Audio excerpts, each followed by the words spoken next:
शहर आई बहू। सुधा एक छोटे से गांव की रहने वाली और कम पढ़ी लिखी लड़की थी। इसके बावजूद उसकी शादी शहर में एक अच्छे खाते पीते घर में हो जाती है। सुधा, माँ सुबह सुबह मंदिर चली गई हैं। तुम बिना देर किए मेरे लिए नाश्ता बना दो, मुझे देर हो रही है। ए जी, मैं अभी आपके लिए ऐसा नाश्ता बना के लेकर आती हूँ कि आप अपनी उंगलियां चाटते रह जाएंगे जी। सुधा जल्दी से रसोई घर में जाती है। हे राम, रात के सारे जूठे बर्तन अब तक वैसे के वैसे ही पड़े हैं। एक काम करती हूँ, मैं इन्हें जल्दी से बड़ी वाली मशीन में डाल के धो लेती हूँ। सुधा सारे बर्तन वॉशिंग मशीन में डाल देती है और जैसे ही मशीन स्टार्ट करती है, मशीन के अंदर पड़े बर्तन धड़म धुड़ुम की आवाज करने लगते हैं और एक जोरदार आवाज के साथ वॉशिंग मशीन की मोटर जल जाती है। हे भगवान, ये क्या? वॉशिंग मशीन में आग लग गई। अरे बेवकूफ, किसने कहा था तुमसे वॉशिंग मशीन में बर्तन धोने के लिए? परसों आप ही ने तो मुझसे कहा था जी। अरे यार, वो मैंने डिश वॉशर के बारे में कहा था। वॉशिंग मशीन में तो सिर्फ कपड़े धोए जाते हैं। बहुत ज्यादा नुकसान हो गया क्या जी? अब वो तो इसका मिस्त्री ही आके बताएगा। 8-10 हजार से जेब ढीली करनी ही पड़ेगी।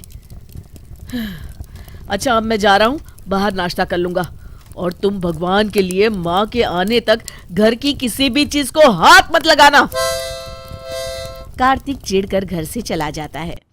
इस तरह अलग अलग रहन सहन के चलते और शहर की नए जमाने की चीजों से अनजान सुधा अक्सर कोई ना कोई बेवकूफी कर देती थी। इसी तरह एक दिन सुधा कमरा साफ कर रही होती है कि तभी उसकी नजर कार्तिक के लैपटॉप पर पड़ती है। मेरे पतिदेव का भी जवाब नहीं, इतनी महंगी चीज को ऐसे ही रख छोड़ा है। ओहो, कितनी धूल जमी है इस पर। अभी इसे साबुन से रगड़कर साफ कर देती हूँ। सुधा कार्तिक के लैपटॉप को साबुन से धोकर कपड़ों के साथ सूखने के लिए रस्सी पर टांग देती है। शाम को जब कार्तिक घर लौटता है तो अपने लैपटॉप को इस तरह रस्सी पर टंगा देख उसकी आंखें फटी की फटी रह जाती है। हे भगवान, मेरा 50,000 का लैपटॉप इस रस्सी पर क्यों लटक रहा है? सुधा, याओ! क्या हुआ जी? ये क्या है? अब भगवान के लिए ये मत कहना कि तुम्हारे गांव में लोग लैपटॉप को इसी तरह धोकर सुखाते हैं। आपको पता है जी, इस पर कितनी धूल जमी थी। एक तो खुद आप अपनी चीजों को साफ सफाई से रखते नहीं, ऊपर से जब देखो मुझे आंखें दिखाते रहते हैं। हे भगवान, इस पागल औरत का मैं क्या करूं, क्या करूं, क्या करूं?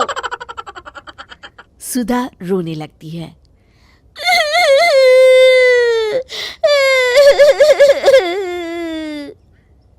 तभी वहां सुधा की सास आ जाती है।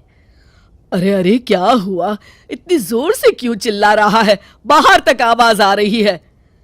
अपनी आंखों से देख लो, आपकी लाडली बहू ने मेरे इतने महंगे लैपटॉप के साथ क्या किया है। अब ये किसी काम का नहीं बचा। अरे, गलती तो इंसान से ही होती है ना, तू इसे प्यार से भी तो समझा सकता है। अरे बेटा, घर गृहस्थी की गाड़ी ऐसे नहीं चलती। पति पत्नी दोनों का आपसी तालमेल होना बहुत जरूरी है, और तू है कि जब देखो इस पर धौंस जमाते रहता है। बड़ा आया तू, चल बहू यहां से। कार्तिक भी मुंह बनाकर वहां से चला जाता है। फिर एक दिन सुधा बाजार में खरीदारी करने के लिए जाती है। अरे बहन जी, ऐसा सामान आपको पूरे बाजार में नहीं मिलेगा, सिर्फ और सिर्फ 600 रुपए का है। बाप रे बाप, 600 रुपए? अरे भैया, 100 रुपए की चीज 600 में दे रहे हैं। अरे लूटना है तो जाके बैंक लूटो ना, हम गरीबों को क्यों बेवकूफ बना रहे हो?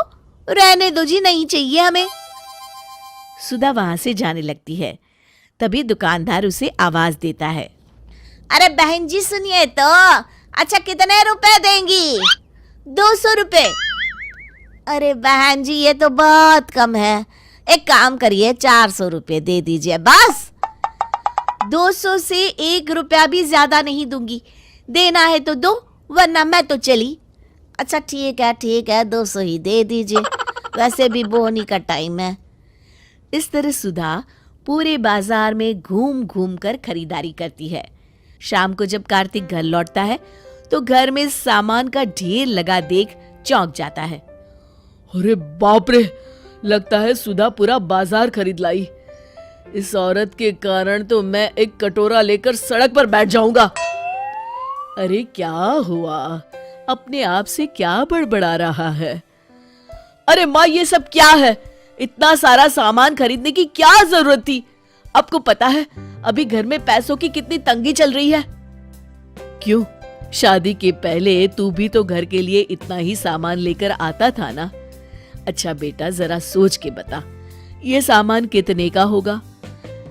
इसमें सोचना क्या है माँ, 10-12 हजार से कम में तो बात नहीं बनी होगी। मैं खुद ये सारा सामान हर महीने लाता था। सुधा हंसने लगती है। अरे नालायक, ये सारा सामान मेरी बहू सिर्फ 3,000 रुपए में लेकर आई है। क्या? हाँ, तुम मजाक कर रही हो ना? इतना सस्ता सामान सुधा कैसे ला सकती है? अरे बेटा, सिर्फ इतना ही नहीं, बहू ने तो हर महीने बचत कर करके तेरे लिए नया लैपटॉप भी खरीद लिया है और तू हर महीने दुकानदारों के हाथ बेवकूफ बनकर 2-3 हजार की चीज 10-12 हजार रुपये में ले आता था। माँ, सिर्फ ज्यादा पढ़े लिखे होने से कुछ नहीं होता। अक्लमंदी के साथ साथ समाज में रहने के तौर तरीके, लोगों से बात करने की कला, ये सारे गुण भी होने चाहिए, और जो सुधा में है। शिक्षा, ज्यादा पढ़े लिखे होने के साथ साथ इंसान में समझदारी और अक्लमंदी का तालमेल भी होना चाहिए।